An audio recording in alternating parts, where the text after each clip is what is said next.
문화재청은 미래 직업과 문화유산 3D 프린팅을 주제로 문화유산 3차원 프린팅 콘텐츠를 활용한 진로 체험학습을 A중학교 1학년을 대상으로 진행하였습니다. 이번 행사는 4차 산업혁명을 이끌 핵심 기술로 꼽히는 3D 프린팅을 문화재와 접목해 중학생들이 수업 시간에 직접 활용해 볼 수 있는 3D 프린팅 교육용 보조 재료를 만드는 시간으로 기획하였는데요. 학생들의 호기심과 상상력을 자극하고 3D 프린팅의 다양한 활용 분야를 체험하기 위해 3D 프린팅 시연, VR 체험, 3차원 프린팅 출력물 전시 등 다양한 체험 과정도 함께 운영하였습니다.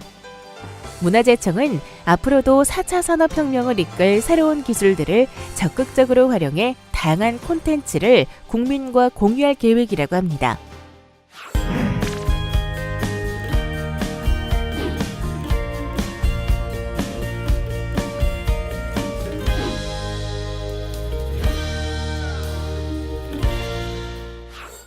오늘의 학습 목표입니다. 이번 학습을 통해 여러분은 개발계획서에서 제시하고 있는 3D 프린터의 성능을 검증하기 위한 검사 항목을 선정할 수 있습니다. 또한 검사 방법 결정 및 성능 시험 진행, 문제점 개선과 성능 개선 보고서를 작성할 수 있으며 3D 프린터 신뢰성 시험 검사 항목을 도출하여 신뢰성 시험 진행에 대해 이해할 수 있습니다.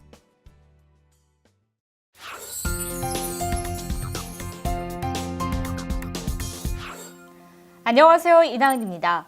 우리 학습자들의 미래를 출력하는 3D 프린터, 그 개발을 위한 길잡이로 선영태 강사님 모셨습니다. 안녕하세요, 강사님. 네, 안녕하세요.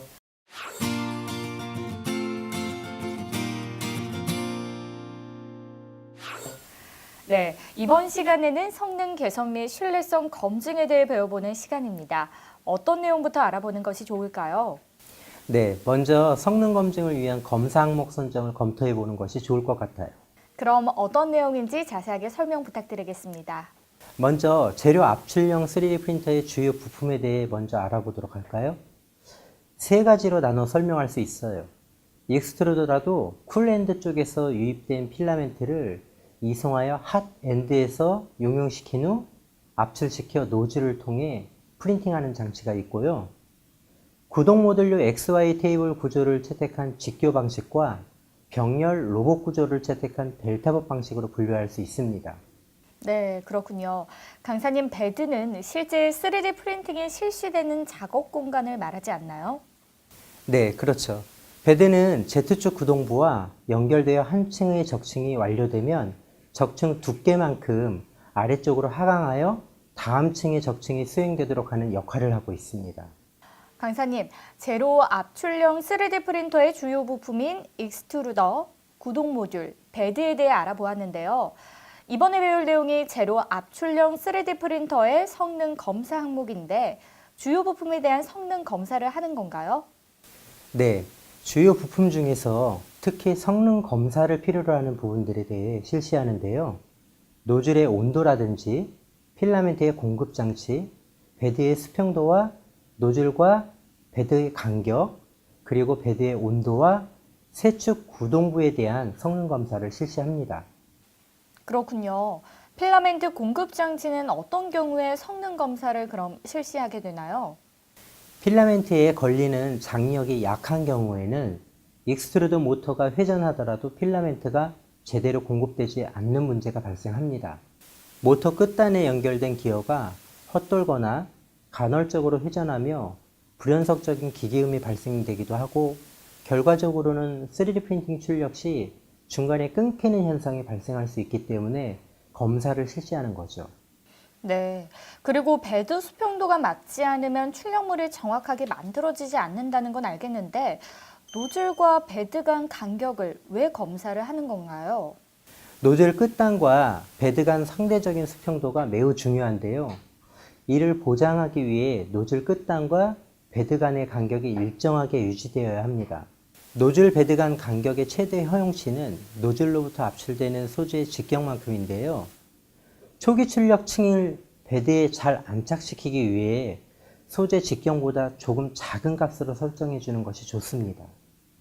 또한 베드의 경우 융점이 낮은 PLA의 경우 가열 없이 사용해도 큰 문제가 없지만 상대적으로 융점이 높은 ABS의 경우에는 베드를 가열하지 않을 때 출력물이 베드에 안착되지 않고 뜨는 현상이 발생할 수도 있기 때문에 온도 체크도 필수로 해야 합니다.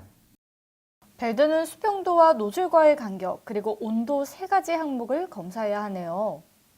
정밀한 출력물을 생산하기 위해서 필요한 과정이죠.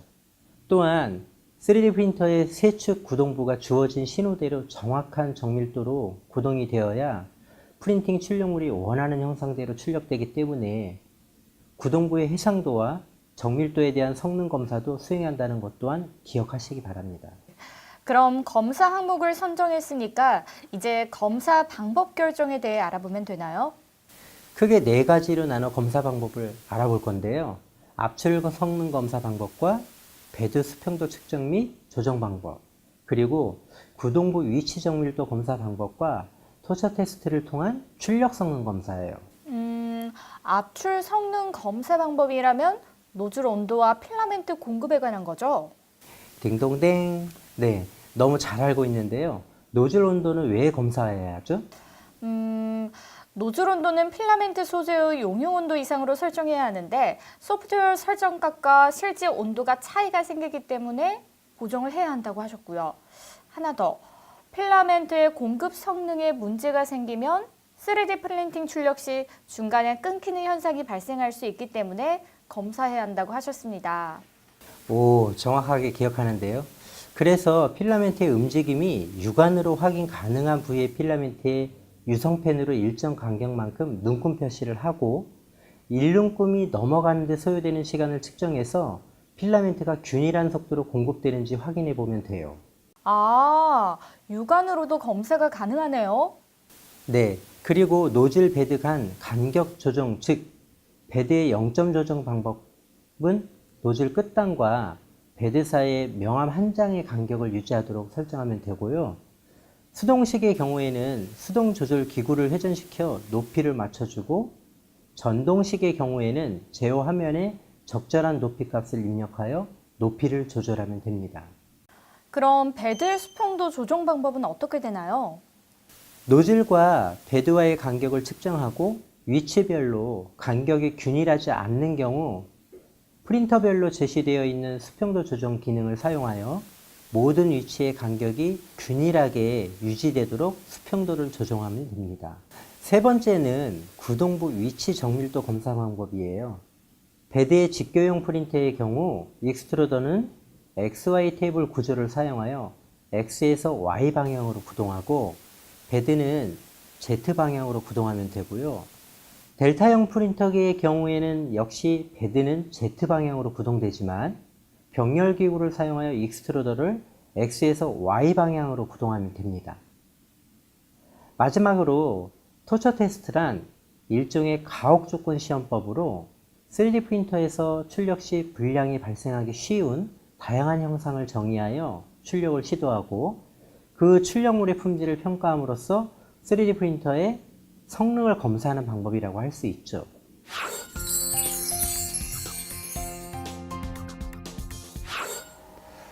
토처 테스트랑 한번 해볼까? 인터넷 검색창에 토처 테스트를 입력해서 토처 테스트용 3D 설계 파일을 다운로드 받으라고 하셨는데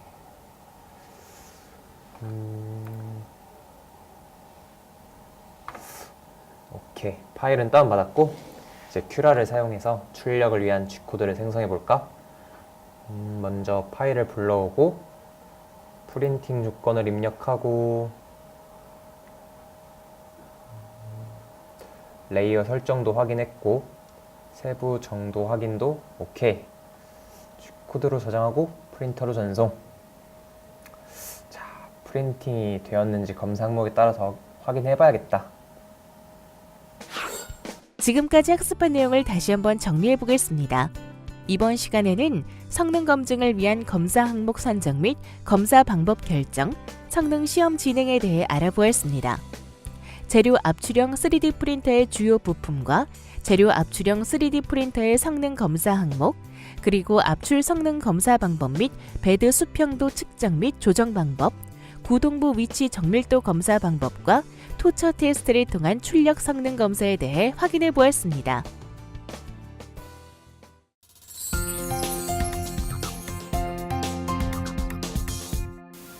이번에는 3D 프린터의 문제점 개선 및 성능 개선 보고서를 작성하는 방법에 대해 알아보도록 할까요? 자, 우선 작동상의 문제점 개선에 대해 먼저 알아볼까요? 우선 필라멘트 공급에 문제가 발생할 경우 개선하는 방법에 대해 살펴보죠. 익스트루더 모터가 회전하지 않는 경우가 발생할 수 있어요. 필라멘트 공급 압력보다 모터의 토크가 부족한 경우에 해당되는데요. 이때는 모터에 인가되는 전류를 증가시켜 토크를 증가시키면 해결이 되는데, 간혹 가다 노즐이 막힌 경우도 이런 현상이 발생할 수 있어요. 이때는 노즐 온도를 소재의 용용 온도 이상으로 가열한 후 필라멘트를 수동으로 밀어주면 막힌 부위를 제거할 수 있답니다.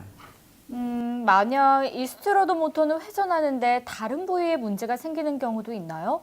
그럼요. 익스트루더 모터는 회전하는데 필라멘트가 공급되지 않을 수도 있어요. 필라멘트에 걸리는 장력이 부족한 경우 발생하는데, 주로 익스트루더 쿨엔드 부위와 조립이 헐겁게 되었을 때 발생하기 때문에 해당 부위의 체결이 강화하여 장력을 증가시켜주면 됩니다. 단, 과도하게 조이면 부품이 파손되는 경우도 있으니 힘 조절이 필수입니다. 그럼 이번에는 전기적 소프트웨어 문제 개선 방안에 대해 알아볼게요. 먼저 연결 불량, 즉 컴포트 인식이 안 되는 경우에는 CPU 보드에 드라이버가 설치되지 않았거나 설치에 오류가 있는 경우에 발생해요. 이때는 많은 경우 드라이버를 재설치하면 해결할 수 있습니다. 그럼 연결은 정상인데 프린터에 반응이 없을 경우는 어떤가요? 네, 연결은 정상적이나 프린터 반응이 없는 경우는 보드에 냉각팬이 돌지 않는 경우에는 전원부에 문제가 있는지 점검해 보고, 냉각팬이 제대로 작동하는 경우에는 소프트웨어의 설정을 확인하여 수정하면 됩니다. 소프트웨어에서 발생하는 문제는 어떤 것이 있을까요? 소프트웨어에서 출력 중으로 표시되나 반응이 없는 경우가 충분한 시간이 지나도 프린팅이 시작되지 않는 경우가 발생할 수 있어요. 이때는 노즐 베드부의 가열부에 문제가 있거나 온도 센서에 문제가 있을 가능성이 높기 때문에 해당 부품을 점검하여 개선하시면 되겠습니다. 베드 얘기를 하셔서 그런데 베드 부위의 위치 정밀도 개선 방법도 자세하게 설명 부탁드리겠습니다.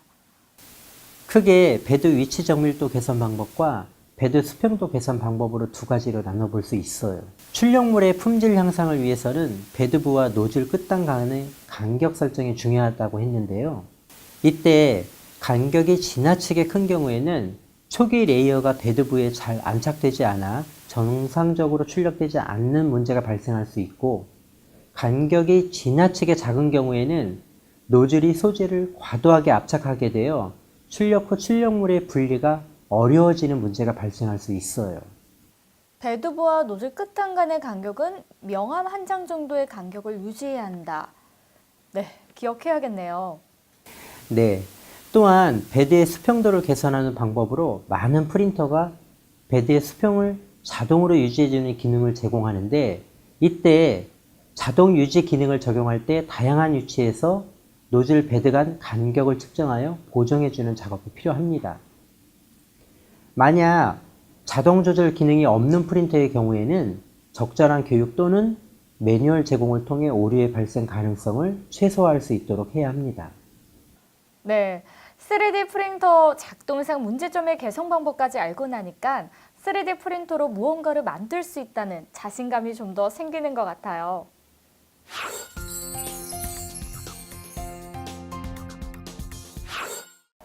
토처 테스트용 출력물 불량 발생 유형을 분석해 볼까요?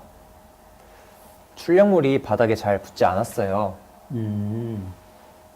이런 불량은 베드의 수평이 맞지 않거나 노즐과 베드 간격이 큰 경우에 발생할 수 있어요. 표면에 접착제를 도포하거나 접착 테이프 등을 부착하여 접착력을 강화하면 돼요. 또는 스테이지 레벨링을 정확히 하는 것도 하나의 예방 방법이 되겠어요.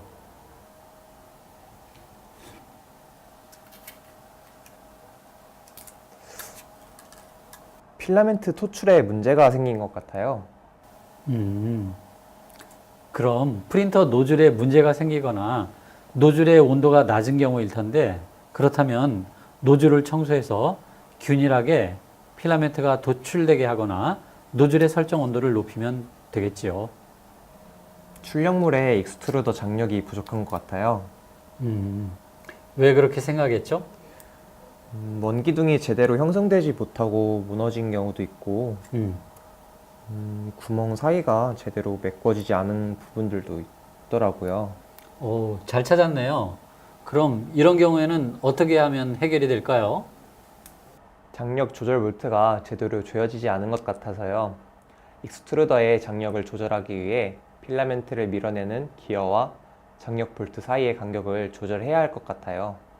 와우, 정말 정확하게 잘 찾았는데요.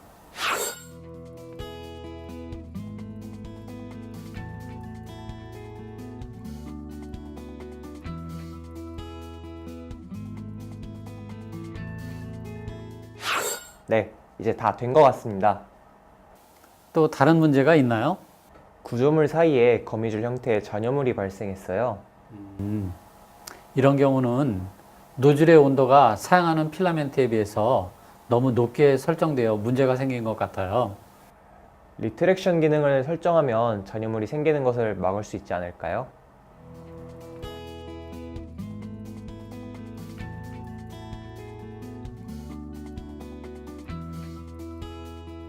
강사님의 도움으로 리트랙션 기능을 설정할 수 있었어요. 지금까지 학습한 내용을 다시 한번 정리해 보겠습니다. 이번 시간에는 문제점 개선 및 성능 개선 보고서 작성에 대해 알아보았습니다. 3D 프린터 작동상의 문제점 개선과 출력물 불량 발생 시 개선 방법, 그리고 성능 개선 보고서 작성에 대해 확인해 보았습니다.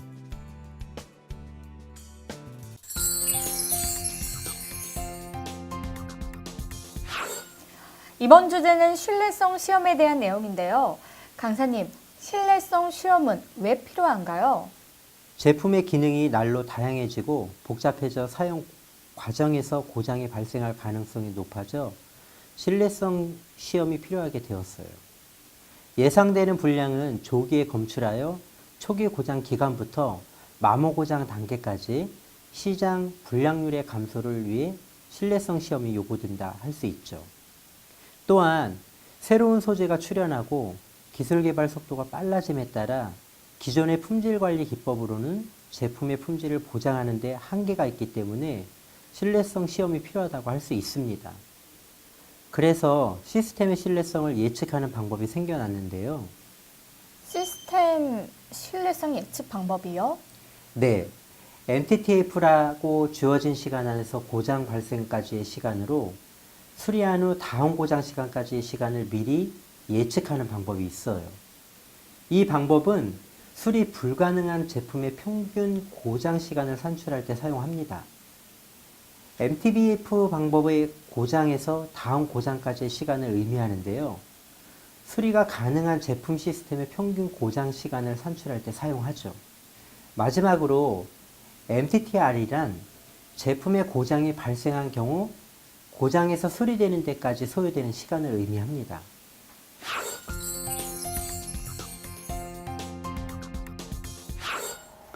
이번에는 3D 프린터의 신뢰성 시험 검사 항목에 대해 알아볼까요?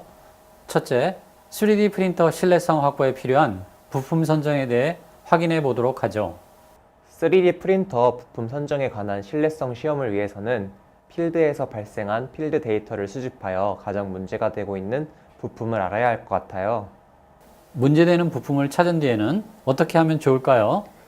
규격에서 요구하는 주요 부품의 여부를 파악하여 시험 부품 리스트를 작성하고 변경된 부품이나 신규로 추가된 부품이 있으면 시험 대상에 추가하면 될 것 같아요. 네, 그렇게 하면 되겠네요. 그럼 둘째, 부품의 신뢰성 목표를 설정하기 위해서는 어떻게 하면 될까요? 규격에서 요구하는 신뢰성 목표를 파악하고 시험 보증 시간을 결정하면 될 것 같아요. 또한 필드에서 고장이 발생한 주요 부품에 대해서는 사용 환경 및 수명을 파악하여 필드 수명을 예측하고요. 그렇게 하면 되겠네요. 또한 제품에 따른 부품의 수명을 할당하여 달성할 수명을 결정하는 것도 좋은 방법일 것 같습니다. 강사님, 그럼 환경 분석을 통한 시험 검사 항목을 결정할 때는 사용 지역의 사용 환경과 고장이 발생한 사용 환경의 분석을 통해 관련된 시험 항목을 결정한다고 되어 있어요. 환경 분석 시험의 경우 한 가지 조건의 시험 환경보다 복합적인 환경을 조성하여 시험을 할 수 있도록 하는 것이 더 좋은 결과를 얻을 수 있겠죠. 또한 결정된 검사 항목에 따라 내부 장비로 검사할 수 있는 항목과 외부에 시험을 의뢰해야 하는 항목에 대해 구분하면 더 좋을 것 같습니다. 신뢰성 검사 항목의 결과에 따라 체크리스트를 작성하면 더 좋을 것 같고요. 오, 거기까지 생각을 하다니.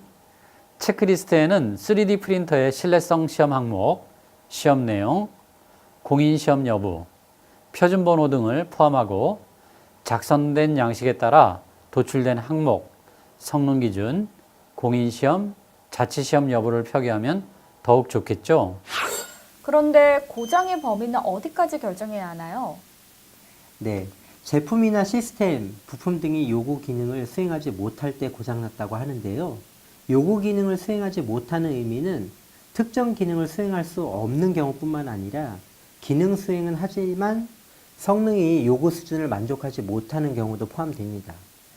그래서 고장의 종류에는 유관 고장, 간헐 고장, BIT 중 발생한 고장, 그리고 입증된 고장과 소모성 부품에 인한 고장 및 중복 고장과 입증되지 않은 고장으로 분류할 수 있습니다. 네. 강사님, 그럼 시험 규격에 따른 시험 방법은 어떻게 진행되나요? 먼저 시험 항목을 시험 계획에 반영해야겠죠. 기존 유사 제품이 필드 데이터가 가능한 경우에는 수집된 데이터를 고장 모드와 메커니즘별로 분류한 후 신뢰도 분석을 통해 주요 고정 모드와 메커니즘을 파악하여 이를 검증하기 위한 시험 항목을 결정하면 됩니다. 그럼 시험 조건에는 어떤 것들이 있나요? 네, 시험 조건으로는 사용 조건과 환경 조건, 그리고 내구성 시험 조건이 있어요. 시험 제품에 맞도록 시험 장비를 조율하고 특성 및 성능 결함 검출을 위한 검출 센서 등을 부착하기 위해 모든 시험 장비와 계측 장비를 준비해야 합니다. 이때 장비의 신뢰성과 장비의 안전성을 확보해야 하며 장비에서 발생할 수 있는 소음을 제거하여 시험 도중에 샘플에 발생할 수 있는 고장에 대비하여 장비의 보호 기능을 설계해야 합니다. 신뢰성 시험 도중 평가에 대한 오류가 발생할 수도 있나요? 그럼요. 평가 오류 발생을 미연에 방지하기 위해 측정기의 검교증을 실시하여 측정의 오차를 반드시 줄이고 계측기의 검교증을 했다 하더라도 계측 기간의 오차와 사람 간의 오차에 의해 측정값이 변동될 수 있으므로 측정의 오차도 수정하기도 합니다. 네. 계층 기간과 사람 간의 오차도 발생할 수 있는 거군요. 그럼요. 그렇기 때문에 여러 개의 시료를 시험하는 경우에는 시험의 균일성도 확보해야 합니다.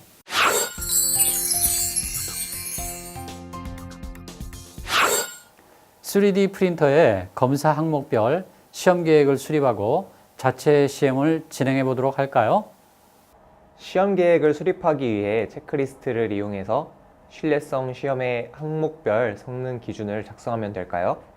체크리스트를 사용하면 편리하겠죠. 또한 공인시험 기관에 시험을 진행할지 자체적으로 시험을 진행할지도 결정해서 작성해 보세요.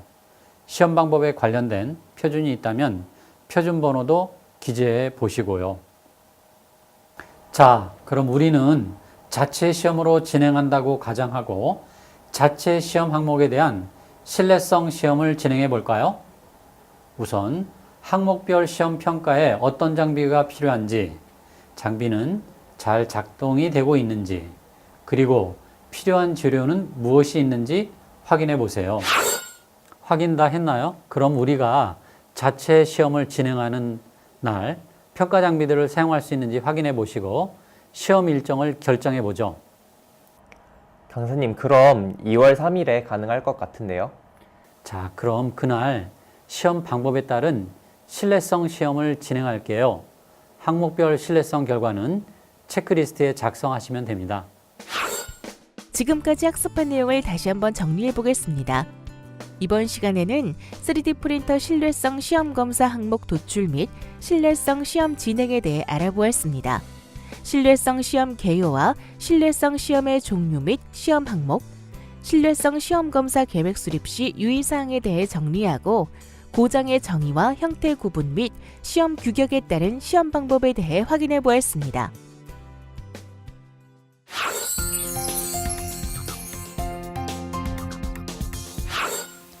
이번 주제는 검사 결과 기반 제품 개선에 대한 내용입니다. 우선 신뢰성 시험 검사 결과 고장품을 분석하는 방법에 대해 먼저 알아보도록 하겠습니다. 강사님, 저는 고장품을 분석하기 위해선 고장 발생 부위를 파악하고 고장 발생 시점을 확인하며 왜 고장이 발생하였는지 이유를 분석해야 한다고 들었습니다.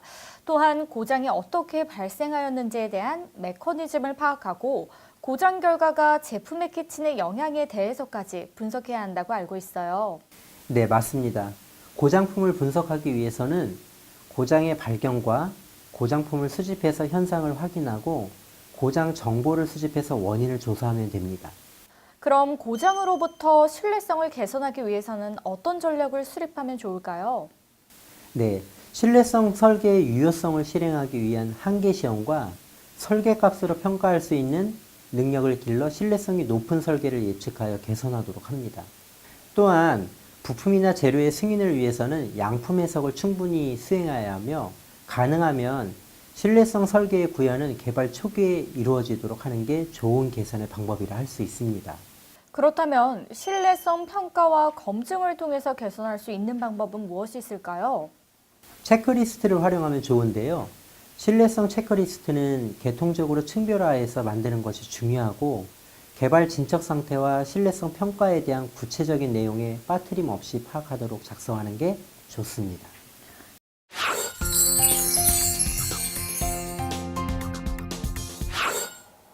이번에는 신뢰성 시험 결과 보고서를 작성하는 방법에 대해 알아보도록 할까요?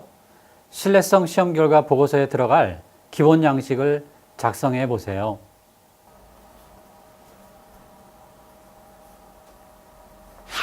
보고서에 들어갈 내용별로 관련 문서와 실험 데이터, 사진 등을 준비하면 됩니다.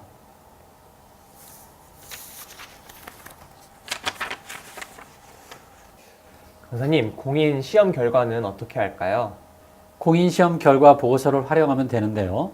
추가로 필요한 자료가 있으면 공인기관에 요청해서 확보하셔야 합니다. 자, 그럼 이제 보고서를 작성해 볼까요? 보고서인 만큼 표지를 먼저 작성해 보세요.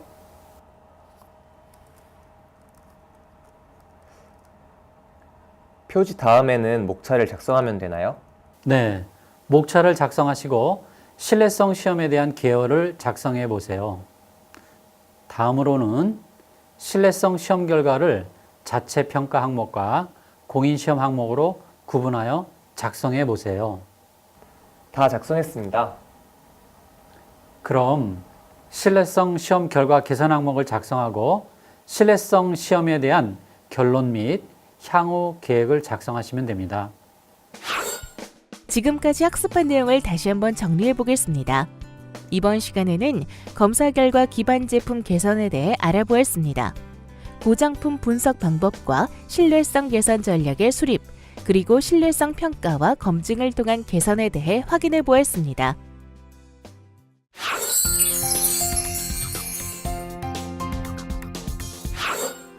성능 개선 방안으로 사용자들이 사용 중에 일어날 수 있는 재반 문제점들을 리포트할 수 있는 제품의 웹페이지를 개발하여 정량화된 데이터를 리포트하여 그 데이터를 통계 처리함으로써 다음 장비의 개선에 문제점 원인 분석을 통하여 개선할 수 있는 방향으로 사용하면 좋겠습니다.